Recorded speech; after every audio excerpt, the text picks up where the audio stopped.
Selamat datang kembali. Kali ini kita akan melakukan eksplorasi mendalam pada sebuah kisah yang sangat mencolok ya dari kitab suci. Ini dari materi kajian yang Anda bagikan. Iya, betul. Fokus kita kali ini Nabi Elia. Sosok yang bisa dibilang langka gitu ya, karena menurut catatan dia tidak mengalami kematian fisik biasa, tapi langsung diangkat ke surga. Memang unik sekali kisahnya. Nah, mari kita coba bongkar bersama ya, narasi kejadiannya dulu. Ini kan tercatat di Kitab Raja-Raja yang kedua, pasal 2. Terus kita coba gali makna penting di baliknya. Oke, siap. Jadi kita mulai dari perjalanannya itu ya? Iya, sumber ini langsung membawa kita ke momen-momen terakhir Elia di bumi kan? Ceritanya dia lagi jalan sama Elisa, murid setianya itu. Betul. Perjalanannya itu dari Gilgal, terus ke Betel, sampai akhirnya ke Sungai Yordan. Yang menarik dari catatan ini kan gimana di tiap perhentian selalu ada semacam ya firasat atau pemberitahuan gitu. Peringatan ya, kalau Elia mau diambil. Iya, peringatan. Tapi Elisa ini, wah dia menolak berpisah. Gigih banget dia. Luar biasa kesetiaannya. Dan puncaknya di Sungai Yordan itu terjadi sesuatu yang mirip banget sama Musa ya. Nah, itu dia. Dia membelah air pakai jubahnya. Benar-benar penutup yang dramatis ya sebelum kejadian utamanya. Tepat sekali. Itu jadi kayak demonstrasi kuasa terakhirnya lah di bumi. Tapi ya setelah mereka nyebrang, baru kejadian yang paling spektakuler itu. Gimana itu? Tiba-tiba aja muncul kereta berapi, terus ditarik kuda-kuda berapi juga, yang langsung nisahin Elia dari Elisa.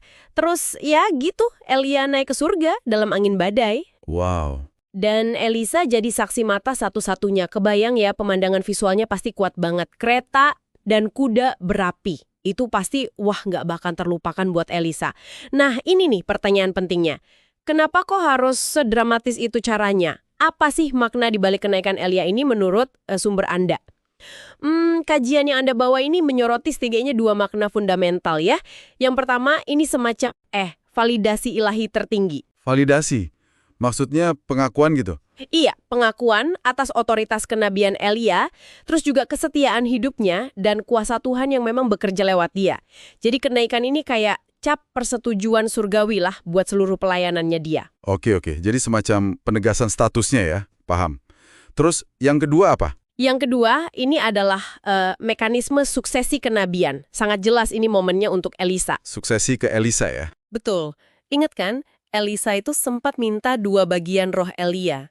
Nah, syaratnya biar permintaan itu terkabul, Elisa harus melihat Elia terangkat. Iya, saya ingat. Jadi, peristiwa kenaikan itu sekaligus jadi konfirmasi. Permintaannya dikabulkan, dan yaitu tongkat estafet kepemimpinan rohani pindah tangan ke dia. Oke, ini menarik sekali. Suksesi yang dikonfirmasi langsung oleh peristiwa supranatural gitu ya. Tapi kalau kita bicara naik ke surga, sumber Anda kan menyinggung adanya perdebatan ya. Kemana persisnya Elia ini diangkat? Benar sekali. Kajian Anda ini memaparkan setidaknya ada 2 pandangan utama soal ini. Ada interpretasi yang lebih, katakanlah, literal. Literal gimana tuh maksudnya? Mereka cenderung memahami Elia itu diangkatnya ke langit fisik. Atmosfer bumi, gitu. Bukan langsung ke hadirat Allah tempat tahtanya. Oh, jadi bedanya di situ ya. Langit fisik versus hadirat Allah.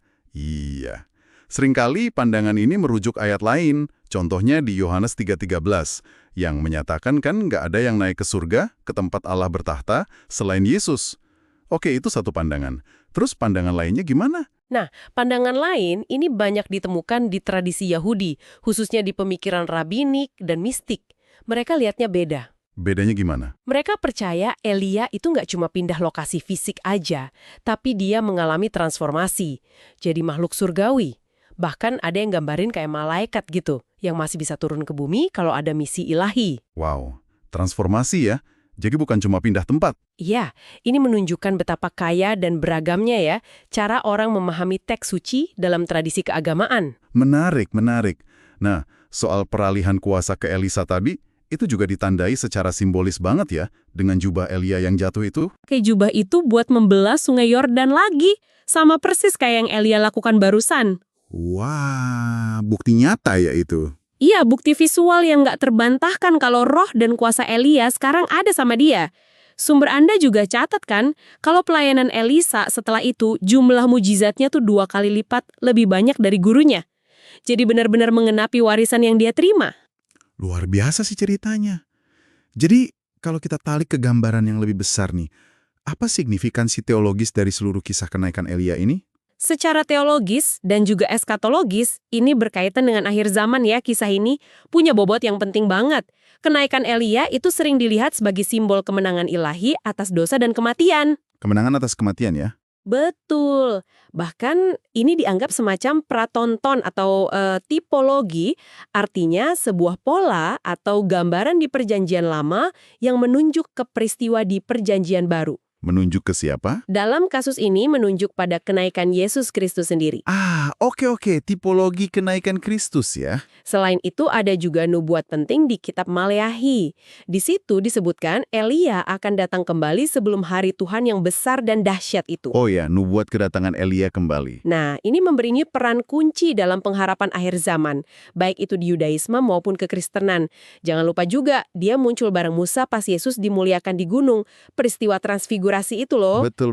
Itu makin mengukuhkan statusnya ya. Iya, sebagai saksi agung dari perjanjian lama. Oke, jadi kalau kita rangkum dari eksplorasi kita berdasarkan materi Anda ini, kenaikan Elia di 2 Raja-Raja 2 itu peristiwa yang multidimensi ya. Ini pengakuan ilahi, momen krusial suksesi kenabian ke Elisa, dan juga syarat makna teologis soal kuasa Tuhan atas hidup mati, plus harapan eskatologis. Persis. Dan adanya perdebatan interpretasi soal tujuannya itu justru memperkaya pemahaman kita tentang teksnya ya. Betul sekali. Kisah ini, entah Anda mau pahami secara literal atau simbolis, tetap menawarkan wawasan yang dalam ya. Tentang kedaulatan Tuhan, tentang janjinya bagi orang yang setia. Mungkin sebagai bahan renungan penutup nih buat Anda. Bagaimana ya sebuah kisah yang sespektakuler ini, yang jelas melampaui pengalaman normal kita sebagai manusia, itu masih bisa relevan hari ini? Apa yang bisa diajarkan ke kita tentang kemungkinan intervensi ilahi yang tak terduga, dan juga tentang harapan akan kehidupan setelah kematian. Itu mungkin bisa jadi bahan perenungan kita bersama.